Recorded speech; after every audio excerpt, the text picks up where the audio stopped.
On a snowy morning in February, a multi-car crash on Highway 93 killed a young boy and seriously hurt several other people. Investigators would later charge the boy's mother with vehicular homicide while under the influence. Now, this isn't the first time we've told you about death on our highways, and it will not be the last. But maybe it's time Montanans start another conversation about our drunk driving laws and if they're tough enough to keep our highways safe. The father of this child certainly hopes so.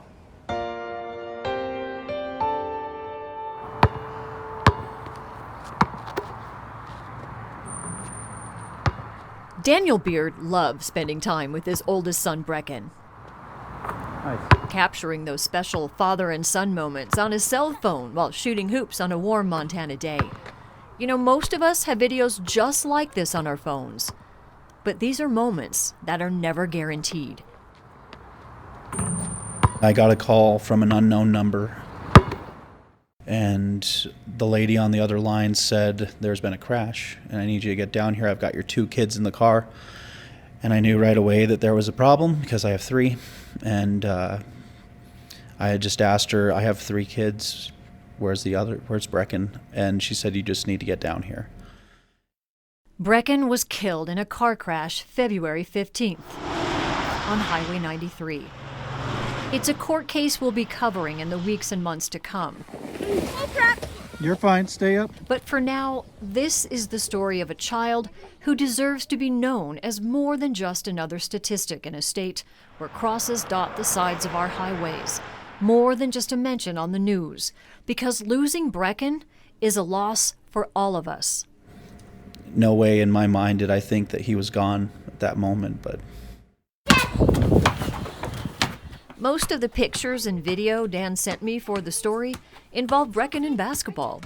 A boy with a big smile, and it turns out a big heart. he was talented and he was smart and he knew it, but he also was kind enough to put all that down and not focus on it and focus on other people. I mean, he was the kid at school that was the friend of the kids that didn't have friends. 1 and a 2 and a 1, 2, 3. Whether making music with siblings Silas and Amita or goofing off in the backyard, Brecken was one of those kids when he smiled, you just smiled right back. I asked his dad what he would have been when he grew up.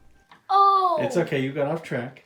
We've talked about it, and it's either NBA player, NFL player, or sports talk radio. Because he could listen to, any of the sports talk radio guys and essentially have a conversation along with it. And, why they were right or why they were wrong. I think sports journalism would have been sports journalism or journalism overall. Brecken was into music. In fact, he was learning to play the guitar just like his dad. A boy, Daniel says, who was on the cusp of becoming a young man, who in his short time on Earth led by example and left a lasting impression on his siblings. He taught them so much, and I think in just the day-to-day moments of life, they didn't realize that.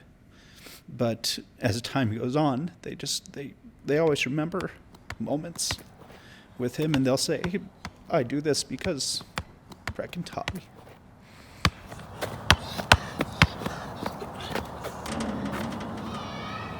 Nice.